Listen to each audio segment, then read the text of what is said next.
फिर भाई माल्टे तोड़ रहे, माल्टे माल्टे कैसे? फिर खाएंगे। ये तो कट्टे नहीं है, खट्टी है। कट्टी है।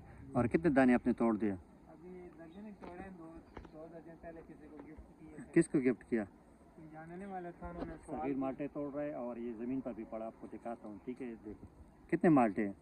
किया। अभी दर्जन एक तोड़े हैं, हाँ तो अभी ये ज़रूरत है, फिर इंशाल्लाह और भी किसी को चाहिए हुए तो उससे भी देंगे। अच्छा, ये परच पे लेकर आके क्या करेगा इसको? एक तोड़ लेना सामने, किस तरह माल्टे तोड़?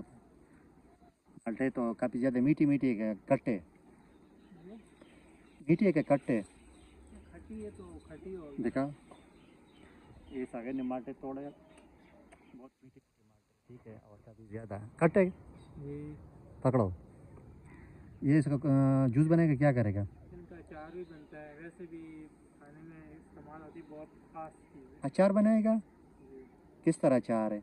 इसका छिलके का रस निकाल लेंगे, हाँ, तो बाकी इसके छिलके को ये ज़रा मोटा स्टफ है, अच्छा होता है लेकिन हो जाएगा, अच्छा ऐसे निकालते हैं। अच्छा, मीठी मीठी बात माल्टे। ये है ना, बहुत सारे लोगों को इल्म नहीं होता। तो गए ये माल्टे तोड़ रहा है, ये खाने वाला नहीं है, इसको मैं तो मत तोड़िए, बोलते मैं जूस बनाता हूँ। आप लोग कमेंट्स में बताओगे किस तरह तोड़ना चाहिए, नहीं तोड़ना चाहिए? ये जो होता है ना, हाँ काफ़ी लोग इसको वेस्ट कर देते हैं, लेकिन बहुत काम की चीज़ है, लेकिन आगे पीछे बहुत तरफ लगी है, अच्छा कोई यूज़ नहीं करता, हम करते हैं हर साल। अच्छा, अभी कितना ये दर्जन है कि क्या है? ये बस दर्जन है, अभी 2 दर्जन पहले किसी ने कहा था।